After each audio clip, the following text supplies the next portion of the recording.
Ayan. Okay. Isang mapagpalang magandang umaga sa inyong lahat. Ngayon po ay March 18, 2024. At ang oras ay, oh my God, 1:30 p.m. na pala. No, alauna na pala. Uulitin ko, ngayon ay March 18, 2024. At ang oras ay 1:30 p.m. Araw ng Lunes. Okay. Una at higit sa lahat ay wala akong sawang aking itinataas, aking pinupuri, dinadakila, niluluwalhati, pinasasalamatan, sinasamba ang pinakadiyos ng kaliwanagan, ang banal na espiritu at ang inang lupa. No? Maraming salamat sa apat na elemento ng diigdig, ang elemento ng apoy, ang elemento ng tubig, ang elemento ng hangin at ang elemento ng lupa. At maraming salamat din sa apat na direksyon ng buong daigdig. Ito yung north, east, west, south. Okay. Nawa ang espiritu ng katotohanan, katwiran, kapayapaan, kapatawaran, pag-ibig ay suma sa ating lahat. Kumusta ang bawat kapatiran? Okay. Bago ang lahat ay meron akong nais ibabahagi sa inyo.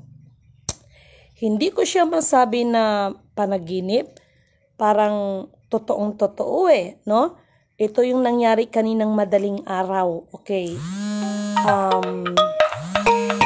Sandali lamang, no? Okay? So mga kapatid, ito ay nais ko lang ibahagi sa inyo that kaninang madaling araw, no? Hindi ko masabi ko isang panaginip sapagkat nakita ko yung aking kaluluwa humiwalay sa aking katawan. And then, nandoon ako sa isang lugar, no? Na kung saan, take note ha, na kung saan nandoon ang napakalaking dragon. Okay? Doon sa area na yon, nandoon din si Amang Dr. Jose Rizal. Suot-suot niya pa yon, yung kanyang suot na, ano ba tawag nun, parang tuxedo ang dating, yung nakaano siya, basta yung suot-suot niya, no? Doon, pinapapunta ko doon upang masaksihan ko ang isang bagay. At kayo na mga viewers, no? Kayo ang magbigay ng komento ninyo. Parang totoong-totoo talaga siya Yung dragon ay nagagalit kay Dr. Jose Rizal. Ako'y nakikinig lang at si Dr. Jose Rizal, take note mga kapatid, ang ating mahal o amang Dr. Jose Rizal ay hindi siya sumasagot doon sa dragon na nagagalit sa kanya. Bagkos nakayuko lamang siya, nakaluhod yung isang paa at nakaganon lamang siya mga mahal kong kapatid. Ngayon, bilang ako na nakikinig, no? Maya-maya nagsalita yung dragon sa akin. Ang sabi ng dragon ganito, hindi ko na lang babanggitin ang aking pangalan. Kung ano talagang insaktong pangalan, kasi meron akong pangalan, no? Not Jasmine, not Lidimin, basta meron akong pangalan doon sa kabilang dimension man yan. Tinawag ako sa aking pangalan at sinabi niya kay Dr. Jose Rizal, ibigay mo sa batang iyan ang isang napakahalagang aklat, no?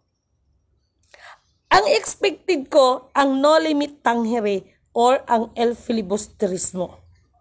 Ngayon, pagbigay sa akin ni Dr. Jose Rizal, si Dr. Jose Rizal to mga mahal kong kapatid, alam niyo kung anong sinabi ng amang Dr. Jose Rizal? Nako, hindi ko alam kung anong magiging komento ng mga mahal nating mga kapatirang Rizalista nito. Tinawag niya ulit ang aking pangalan, no?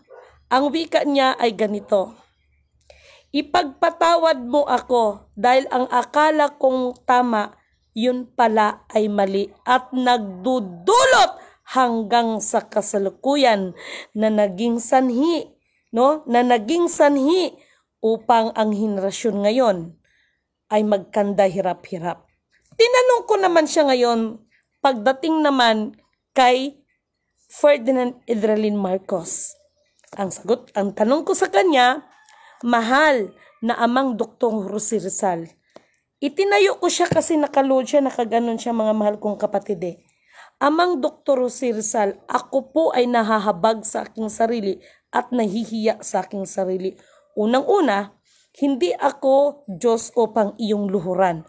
Pangalawa, kayo po ay kapita-pitagan kagalang-galangan, no?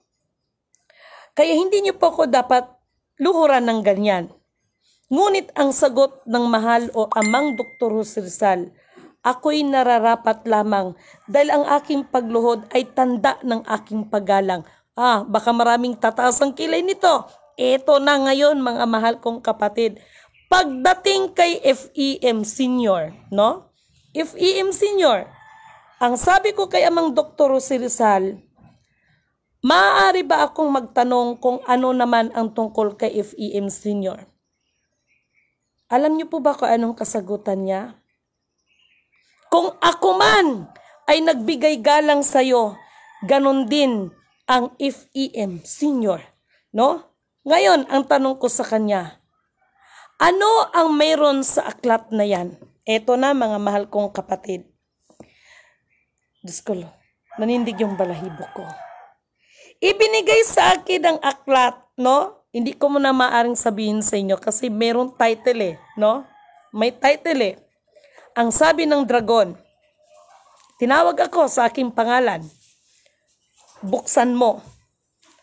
Pagbukas ko ng ganon, no? Kumbaga bawat pages ay yari sa ginto, no? Yari sa ginto. At yung pages na yon, nung tapos ko na siya, meron doong pages ng dambualang ahas, may pages ng butterfly, may pages ng kung ano-ano. Parang yung Golden Bible, something ganon. Nung nahati ko na no, sa kakatingin, nung inabot sa akin ni Dr. Jose Rizal, ito na ngayon, ito yung isang bagay na naging palaisipan sa aking isip kaninang umaga. Yung kalahati, nagliliyab na apoy. Take note nagliliyab ng apoy. Yung kalahati, para naman siyang nagaulan ng snow. Hindi ko maintindihan ano to. Sa makatwid, ito na ngayon. Ang sabi ng dragon, mga kapatid, makinig kayo. Ikaw, Dr. Jose Rizal, no? Sabi niya ng ganon. Paano mo maitutuwid ang iyong pagkakamali ngayon?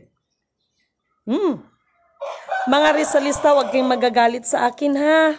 Huwag kayong magagalit sa akin. Ito ay hindi bunga ng katang-isip. Ang sabi kay Dr. Jose Rizal, ikaw Dr. Jose Rizal, paano mo ngayon matutuwid ang iyong pagkakamali? Ngayon, napatingin ulit ako kay Dr. Jose Rizal. Ngunit subalit datapwat, si Dr. Jose Rizal ay nanatili pa rin siyang nakaludang isang paa, nakaganon nakayuko. No? May sinabi ngayon ang dragon kay Dr. Jose Rizal. Huwag kayong magagalit sa akin. Sige, para makabawi ka sa iyong kasalanan, pagsilbihan mo ang bata na yan. Huwag kayong magagalit sa akin, mga mahal kong kapatid na Rizalista. Alam niyo ba kung ano ang ginawa ni amang Dr. Jose Rizal? Ibinigay niya sa akin yung torx, yung hawak-hawak ng liberty, at ibinigay niya sa akin ng susi. No? Ibinigay niya sa akin ng torch at ibinigay niya sa akin ng susi. Ngunit subalit datapwat, ano ang aking sinagot kay Dr. Jose Rizal? Ang iyong ibinigay sa akin na torch at ang binigay mo sa akin na susi ay walang katotohanan yan, sapagkat ang tunay na torch na nagbibigay ng liwanag ay ang katotohanan na siyang magpapalaya sa atin. At yang susi na sinasabi mo na yan ay susi tanda na alam ko, batid ko, nanindig ang balahibo ko. Ng amang Dr. Jose Rizal, marami talagang halos nanampalataya sa kanya. Kaya ang susi na yan, ikaw ang maghahayag tungkol sa susi na yan sa iyong sarili. Ngunit anong sabi ng Dr. Jose Rizal? Ibinigay ko na sa iyo ang karapatan na dapat ay karapatan ko. Ngunit, subalit datapwat, kung ako may nagmalabis at naging sani ng aking pagkakasala, tanggap ko. Ngayon, pagka nanindig ang balahibo ko, sa aking pagwika, nagulat ako, ang dragon. Diyos ko Lord, habang nagkukwento ako sa inyo, yung ano ko dito ba yung sa aking batok, nanindig yung balahibo ko. Ngunit laking gulat ko, sapagkat ang dragon ay naging lalaking napakagwapo. Napakagwapo. Ang ano ng mga mata, ang ano ba tawag niyan? Yung loy-loy, ano ba sa Tagalog yung loy-loy? Ang pupungay ng mga mata. Ang puputi ng ngipin, ang buhok, medyo kulot-kulot siya na, medyo ano siya, medyo kanaganing parang ginto, yung parang abo yung buhok niya na parang ano ng mais, no? Tapos nagulat ako dahil sumakay siya sa kabayo na puti at ano siya ng espada. Nanindig yung balahibo ko. At ang wika niya sa akin, tinawag niya sa aking pangalan. Halika, sumakay ka. Sumakay ka at may pagdadalhan ako sa iyo. Ito na ngayon, mga mahal kong kapatid, makinig kayo. Doon kami sa isang tuktok, napakatuktok na hindi ko masabing ginto, basta kumbaga sa Bisaya, kumikintab-kintab siya. Alam niyo ba kung anong sinabi sa akin? Pagmasdan mo sa kaliwa, pagbasdan mo sa kanan. Ito na ngayon. Alam niyo ba kung sino ang nakita ko sa kaliwa? Alam niyo ba kung sino ang nakita ko sa kanan? Huwag kayong magagalit sa akin. Ang katotohanan lamang, ang kasinungalingan ay katumbas ay kasalanan at ang kasalanan ay katumbas ay kamatayan. Ang nasa kaliwa ay ang dating mahal na Rodrigo Roa Duterte at ang sa kanan ay ang mahal na PBBM. Ngayon, nanindig ang balahibo ko. Para akong naiiyak.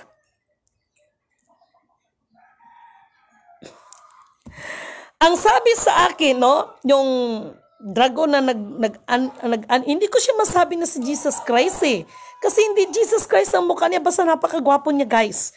Ang tanong niya sa akin, tinawag ulit niya ako sa aking pangalan. Hindi prinsesa, basta tinawag niya ako sa aking pangalan. Sabi niya, ano ang masasabi mo sa dalawang yan? Ang akin lamang kasagutan, kung hindi nangangahulugan na sa kaliwa, ay ito na ay maari ko ng husgahan sapagkat wala sa posisyon ko ang maghusga. At hindi naman ibig sabihin ng kanan ay para sa akin ay hindi na yon ang nasa tamang landas. Ito na ngayon. Nang ako'y tanungin, sino ang mas karapat-dapat? Alam niyo mga mahal kong kapatid, ang sagot ko lamang ang maibalik ang mahalika kingdom of God.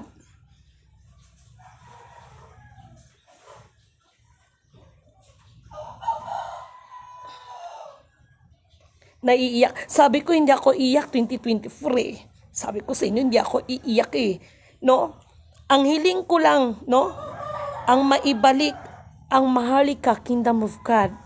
Kaya ang ginawa yung dragon na naging lalaki, hindi ko siya maaaring siya sasabihin na si Jesus Christ kasi hindi mukha ni Jesus Christ, mga mahal kong kapatid. Alam nyo ba kung ano ang ginawa niya? Bibigyan kita ng pagkakataon, makanan man o makaliwa, kung sino ang gusto mong manatili sa kanilang dalawa. Ito na ngayon mga mahal kong kapatid. Uulitin ko, hindi ako bayaran ng mga Marcos. Sapagkat sa umpisa pa lang, dahil totoo rin naman talaga ito, hayagan na ito, Ano man ang kaguluhan ng dalawang yan, They are the part of the program. Sana maiintindihan ito ng ating mga kababayan, Nakakalungkot lang dahil sa totoo lang naman kasi, pagdating naman kasi kay Bongbong, mula umpisa naman kahit anong pangbabato sa kanya, never natin siyang narinig na nagmura sa kanyang kapwa. No? Never. Yon ang nakita kong kababaan ng ating mahal na Pangulo. Kaya itong mga kaguluhan ngayon, ito lang ang sasabihin ko. Ipaalala ko sa inyo walang pinagkaiba yan sa panahon ni FEM Sr. Pinabagsak, pinatalsik nila, no? Ang mahal na dating FEM Sr., no? Dahil akala ng mga tao pag naupo ang Aquino administration maging maayos ang lahat. Pero mas lalong lumala. Walang pinagkaiba yan ngayon sa nangyari sa atin ngayon. Hindi nangangahulugan na pag si Sara Duterte o sino man mga Duterte ang paupuin sa kanila ay magkaroon ng solusyon, kapayapaan, kasaganaan ang ating bayan. Kung hindi, ito yung pagsuko natin, no? Pagsuko natin sa katotohanan, no? Lalong lalala ang ating bayan. Mga mahal kong mga kapatid, kung sino ang nakapagsubaybay sa aking mga vlog, batid ninyo, tahasan kong inihayag sa inyo yan. Hindi pa nangyayari ang kaguluhan nila. Marcos versus Marcos. Kahit ang mga Duterte laban sa Duterteng magkakapatid. Ngayon, ito yung sinasabi ko sa inyo. Ang tao, kahit anong pagpaplano, siya pa rin ang magtatakda at mapagyari sa lahat ng bagay. Kaya mga mahal kong kapatid, huwag kayong magpagamit sa mga politiko. Binigyan tayo ng sapat ng karunungan, no? Para makapag-isip ng tama o mali, no? Ang nangyari kasi ngayon, gantihan ng kanilang mga sariling mga imot-imot, no? Ito namang ibang tao hindi nag-isip. Tapos sigaw ng pagbabago, pero ni sa kanilang sarili, sad to say, I'm so sorry, sa konting barya, no? Sa konting barya, no? Kaya, ano man ang pinapagawa sa inyo, hindi na kayo makatanggi dahil sa konting barya. Purihin ang nagsugo, hindi ang mga sinugo. Ngayon, sa lahat ng member ni Pastor Kibuloy, huwag kayong magagalit sa akin. Kulang pa yan. Kulang pa yan. Maging sa Duterte, no, side, marami pa. Marami pang mga bagay na sa kapamaraanan ng pinakadiyos ng kaliwanagan. Lahat yan, mailalantad at mailalantad at mailalantad. Parang punong kahoy yan. Ano ba sa Tagalog ang pag-ibot? Yung pag-ibot sa Tagalog, no? Pag kunin mo yan, no? Ang seedlings niyan, pati ugat, tanggal lahat yan, no? Kumbaga sa damo, kapag papatayin mo ang damo na hindi mo kinuha yung ugat niyan, tutubo at tutubo yan. Ngayon, para hindi natutubo, pati ugat kailangan patayin, no? Ibig sabihin, kailangan putulin, no? So, itong mensahe sa araw na ito ay hindi lang mensahe para sa dalawang pamilya na yan. Mensahe yan sa ating lahat. No? Mensahe yan sa ating lahat. At kung tungkol, no? Ito na. Maliwanag yan.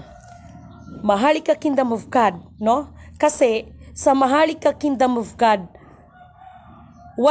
wala doong tinatawag na palakasan system. Kasi ang nangyayari ng mga politika na ito, kung sino ang uupo, ngayon, halimbawa, administrasyong, katulad nangyari nung nakaraan, no? Administrasyong Duterte, ngayon dahil hindi na siya ang administrasyon, lahat yan papalitan. So, depende yan kung sinong uupo. Ngunit subalit na tapat, pagdating na Maharlika Kingdom of God, no? Forever tayong magtatrabaho as long as kaya natin, no? wala tayong kikilingan dyan, no? Na mga politiko para magpalakas, no?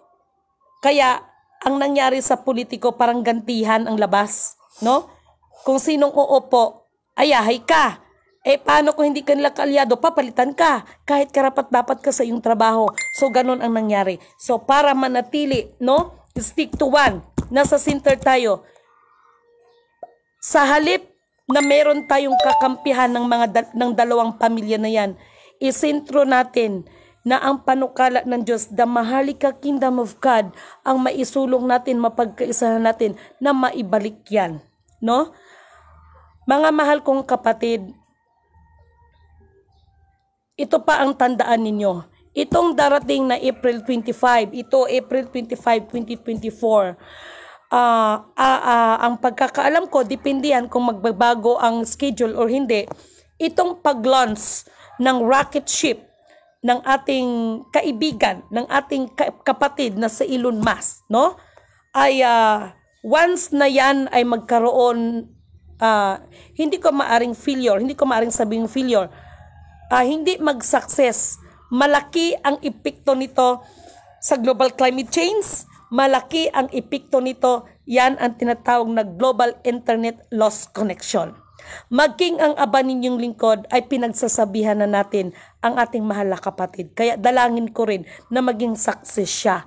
Ngunit subalit na tapat, katulad ng sinasabi ko, mabuti o masama, no? Ang pinaka-Diyos ng kaliwanagan, ang siyang mapagyari sa lahat ng bagay at siya ang nag-allowed niyan, no? April 25, no, ang alam ko, no, kung hindi magbabago, no, ayan ang pag-launch ng the rocket ship, no, para talaga yung planetang Mars, no. Pag once na hindi mag-success yan, mga mahal kong kapatid, malaki ang epekto nito sa buong pandaigdigan ng internet loss connection. At nakakalungkot sapagkat kung natatandaan ninyo, no, kung natatandaan ninyo, nag-vlog ako nung nakaraan. I think ito lang tong buwan na ito, i-double check ko. Mga mahal kong kapatid, yung sinabi ko mag-ingat dahil merong tsunami. Hindi tsunami, tornado, no? Kasi ang alam ko sa tornado sa lupa pero yung sinabi ko yung sa dagat, no? Nangyari po 'yan sa Indonesia, no? Nanindig yung balahibo ko. Kaya itong paglalahad ko sa inyo, itong pagbabahagi ko po sa inyo, hindi ko po mababahagi yan kung wala po talagang leading sa akin. Hindi ako maaring gumawa ng kwento para lamang maraming televiewers, no? At hindi pala televiewers, viewers, hindi pala ito TV, no? Marami akong social media viewers, no? Mga mahal kong kapatid. Kung hindi maiabot sa inyo, no? Bahala na kayo kung anong isipin ninyo sa akin. Basta ako, ginagampanan ko ng abot kong makakaya. Kaya, hiling ko sa ating mga kababayan, no? Hiling ko sa ating mga kababayan. Itong sa ngayon ng ating mahal na Pangulo, katulad ng sinasabi ko sa inyo, matalino ang ating mahal na Pangulong Ferdinand Idralin Marcos, no? Ang mahirap lang kasi sa tao, sa 10 daliri, kung mayroon man pagkakamali ng isa, hindi na natin nakikita ang mabubuting gawa ng 9 na daliri, no? Para sa akin, pagbigyan natin siya na matapos niya ang kanyang termino. Okay?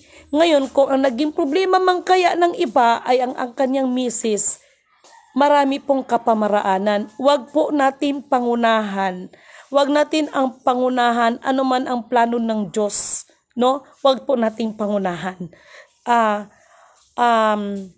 Ang ating mahal na Pangulo, bagamat nagkaganon, ay hayaan natin, no? Dahil ang aba ninyong lingkod, batid ko naman na itong eleksyon. Actually, may lumabas na rin naman yan dyan Katulad ng binahagi ko sa inyo, that time na yon hindi ako pinapapunta sa Comelec na kaya nating patunayan anong mga nangyaring dayaan. Ngunit subalit datapwat, no? Boses, rinig na rinig kong boses, hayaan mo muna sapagkat gagamitin ang mahal nating Pangulo para linisin, no? Dahil walang pagtutuwid kung walang pagbubulgar ng mga bagay-bagay. Kaya yung mga nangyayari sa kanila na kung tutuusin, ang pamilyang Duterte, ang pamilyang Marcos ay hindi naman magkaiba yan. Kaya hindi nyo ba naisip ang kanyang kapatid na si Madam Amy Marcos, bakit doon pumapanig, no? Sa mga Duterte, no? Magiging way din siya, no? Abangan nyo yan. Magiging way din siya, no? Hindi lang ito kay Bongbong, kundi buong vice versa ng kanilang pamilya. Magiging daan upang, katulad ng sinasabi ko, yung kaugat-ugat ng kalihim-lihiman, lahat yan ay malalantad, no? Marami pang lalantad. Itong binabahagi ko sa inyo ay hindi upang magkaroon ng kampi-kampihan, hindi upang magkaroon ng pagkawatak-watak, ngunit subalit datapwat, mabuksan lang ang tama nating kaisipan na wala tayong dapat pagkaisahan kung hindi ang panukala at kalooban ng Diyos, hindi sa mga panukala at plano ng ibang tao, no? Sana naunawaan niyo ako, mahal na mga kapatid. Purihin ang nagsugo, hindi ang mga sinugo. Okay, maliwanag nang ibinigay ko sa inyo. Nalungkot ako sa nangyari sa Indonesia, no? So, sa kanila tumama yon. Singapore, katulad ng sasabi ko, nandun pa naman yung kapatid ko, ingat din, no? At dito sa atin, no, buong Sok Sargent, no? Dati, Jensen lang, no? But this time, buong Sok Sargent. Ang aba ninyong lingkod, katulad ng sinasabi ko, nakamonitor yan, no? Nakamonitor yan. Hindi biro ang bagay na ito. Sa kabila ng kaliwat kanan ng mga kaguluhan o kadiliman sa ating paligid, dahil diyan sa mga kaguluhan na yan, meron pa pong natitirang pag-asa. Hanggat may liwanag tayong nakikita, may natitira tayong ng pag-asa. Katulad ba ng, sa madaling salita, may solusyon dyan. Yan yung isang tuldok lang. Ano yung tuldok na yan? Ito yung buong katotohanan na magpapalaya sa atin, no? Ang hindi marunong lumingon sa pinanggalingan, hindi makakarating sa paroroonan. Uulitin ko, para sa mga mahal kong mga kapatiran ng mga Rizalista, at this time, wag po sana kayong sasama ng loob sa akin, no? Dahil sa totoo lang, no? Yung time na ginampanan ni Dr. Jose Rizal, kaya naging tanyag, no, ang ating amang Dr. Jose Rizal. Nandyan din sila Apolinario Mabini, sila General Luna, mga angka nila Andres Bonifacio, no? Ay meron pong kalihim-lihiman yan. Meron pong sa likod yan na kalihim-lihiman, no? At ang lihim-lihim na yan, ang kalihim-lihiman na yan, ang siyang magpapalaya sa ating lahat.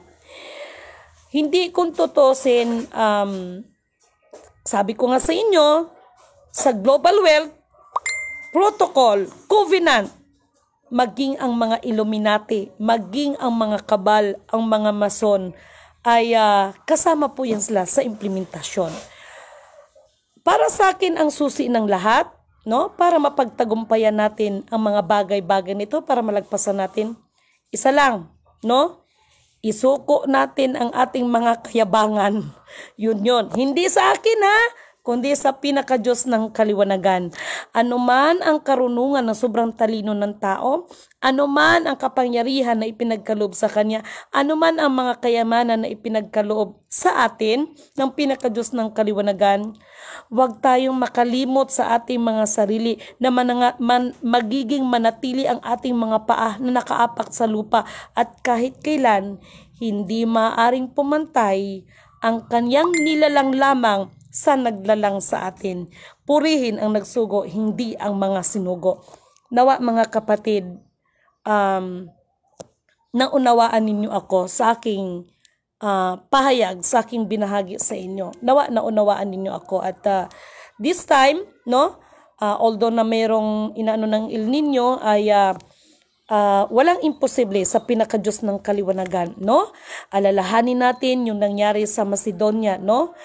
Kung hindi ako nagkakamali, i-correct niyo ako kung mali ako, ano? Alalahanin natin na yung kanilang kapanahunan, no, ay nagkaroon din sila ng kagutom. Ngunit dahil sa kanilang pananampalataya, walang imposible sa pinakadiyos ng kaliwanagan. At kahit kailan, hindi niya pababayaan ang mga tunay na sumusunod at naglilingkod sa ating pinakadiyos ng kaliwanagan. Nawa, manatili tayong magtiis hanggang mapagtagumpayan natin, no? Ang mga nanatiling nagtiis, no? At nanatiling tapat sa mga tungkulin ay siyang mas mapalad sa lahat ng bagay. Okay? Maraming salamat sa inyo. Maraming salamat kay kapatid na Ima Labisto. Good afternoon, ma'am. Salamat sa inyo. Alam niyo mga mahal kong kapatid, naging problema ko na yung aking mata. Okay? Masakit na yung aking mata. Sa tutok, no? Masundan lamang. Actually po, tawag nito, para sa mga mahal nating mga kapatiran sa nasasakupan ni Pastor Kibuloy. Ito kailangan kong sabihin sa inyo. Batid ko, no? Batid ko yung tungkol sa, syempre, bilang kayo ay member, proud kayo, no? Batid ko kung tutuusin at pag-aralan ang lahat, no? Lalo na yung pinagawang dome, no? The question is, saan ang gagaling ang pondo na yan? So, unti-unti yan. Unti-unti yan na ang Diyos ang gagawa ng kapamaraanan para lahat yan ay mailalantad at mailalantad at mailalantad. Dahil ang lahat ng mga kaguluhan, no, ang naging ugat ay kasakiman ng kapangyarihan at kasakiman ng mga material na bagay sa mundong ibabaw na ito. Purihin ang nagsugo, hindi ang mga sinugo. Okay. Kay Ate Emma Labiso, good afternoon, ma'am. Salamat kaayo sa imong pagpahibalo sa umaabot, no? Marami dang salamat sa pagbigay ko ng mensahe kung ano yung mga darating, no? Okay. Maraming salamat kay Francisco Jane Tamayo, no? Dagan kayong salamat. Kay Paulit Graho II, thank you so much. RJ, ay kapatid, no? Kumusta kayong lahat dyan? Okay. Kay Hajula Almihasan, Joey Villasor, no? Kay kapatid na Trigger Online, maraming salamat. Kay Verinia Iconar, no? Jo Villasor, maraming salamat, no? Arlene Gaco, maraming salamat. Okay. Kay kapatid na Juan Sanchez, thank you so much, no? Mayroon pa pala akong ipapahabol. Okay. Ito mga mahal kong kapatid, no? Kaya meron akong inano na mga kapatiran sapagkat isang napakalagang bagay na ito ay nag-leak, no? Bukas makalawa, no? Ay baka mapanood na rin natin ito sa TV. Sabi ko nga sa inyo, walang lihim na hindi nabubunyag at lahat ng mga mahal nating keepers tungkol sa global wealth. Mga mahal kong kapatid, no? Syukro. Patience na idatay. Mga mahal kong kapatid, no? Ito na yung sinasabi ko. Darating ang panahon na lahat ng ipinagkatiwala sa atin, no? May maniningil ng principal, may maniningil ng principal interest pati sukli. Kaya, mga mahal kong kapatid, nawa, manatiling magtiis at nanatiling tapat sa kanilang mga tungkulin dahil ang mga laman ng bankers ay hindi po pwedeng ibintayan. Maliwanag yan. Antayin ang tamang panahon para sa bagay na yan at itahasan kong sasabihin sa inyo para hindi kayo maligaw. Hindi po si Eduardo Miranda ang spiritual wonder boy. No? Hindi po siya. Hindi po si Eduardo Miranda ang spiritual wonder boy. Hindi po si John Lee Laurino ang kaisa-isang sinasabi na bearer para sa Redeemer. Hindi po siya, no? Hayaan natin na kusang lulutang yan sa ating mga harapan. Pag lumutang yan, tapos na. Kumbaga sa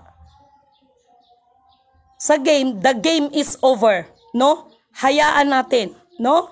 Huwag tayong magpalinlang sa mga scammer ng mga kaluluwa, no? Huwag tayong magpa-scam ng mga scammer ng kaluluwa. Ako ito ang batang nagmumula sa dugong Haring Leon.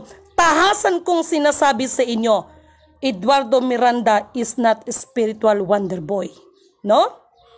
Magaling gumamit ng Biblia, no? Magaling din mag-explain, no? Katulad ng sinasabi ko sa inyo, no? Lahat tayo ay luluhod sa pinaka-Diyos ng kaliwanagan. Magsipaganda ang lahat dahil sa totoo lang, walang ibang pinakakaaway ng sarili kundi ang sarili lang din at hindi ibang tao, no? Nawa ang espiritu ng katotohanan, katwiran, kapayapaan at espiritu ng kapatawaran at pag-ibig ay sumasa atin lahat. Wala tayong dapat pagsikapan na magtagumpay, kundi mapagtagumpayan natin sa ating mga sarili na mga manatili tayong mababa at magpakababa sa ating mga sarili at hindi para magmalaki sa mga sarili. No? Sana nagets ninyo ang ibig kong sabihin. Isang mapagpalang magandang hapon sa inyong lahat. Mabuhay, ikinagagalak ko, ikinararangal ko, ipinagmamalaki ko ang mga keepers natin na mga nanatiling tapat at nagtiis sa kanilang mga tungkulin. Darating ang tamang panahon, no? Ibigay ang nararapat sa lahat ng karapat-dapat, lalo na sa mga sumusunod ng kalooban ng pinaka-Diyos ng kaliwanagan.